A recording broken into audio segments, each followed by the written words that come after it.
यदि तपाईहरु पनि नागरिक एप लगइन गर्दाखेरि डिटेल डिजन्ट म्याच भन्यो भने तपाईको के भएको हो भने तपाईको 4 वटा डिभाइसमा तपाईको एउटै अकाउन्ट लगइन भइसकेको छ र 5औं डिभाइसमा तपाई लगइन गर्न सक्नुहुन्न किनभने यो नागरिक एपले पर्मिसन दिँदैन। त्यसैले हामी के गर्नुपर्छ भने हामी आफ्नो क्रोम ब्राउजरमा जाने र क्रोम ब्राउजरमा गइसकेपछि यहाँनेरि नागरिक एप वेब लगइन सर्च गर्ने र सर्च गरिसक्नुभयो भने यहाँनेरि सिटिजन पोर्टल भन्ने अप्सन आउँछ, यसमा क्लिक गर्नु होला र क्लिक गरिसक्नुभयो भने यदि तपाईहरुसँग पासपोर्ट छ भने ठिकै छ, हैन भने यहाँनेरि मोबाइल नम्बर हालेर तपाई फरगट योर पासपोर्ट गरेर पासपोर्ट रिसेट गर्न सक्नुहुनेछ र मसँग पासपोर्ट छँदैछ सेम, म यसलाई लगइन गर्छु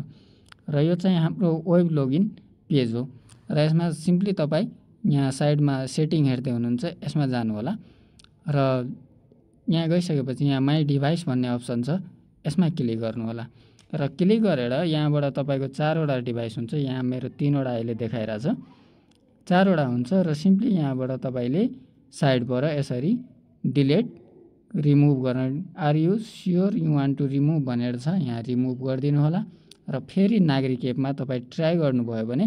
तपाईले आफ्नो अकाउन्ट लगइन गर्न सक्नुहुनेछ।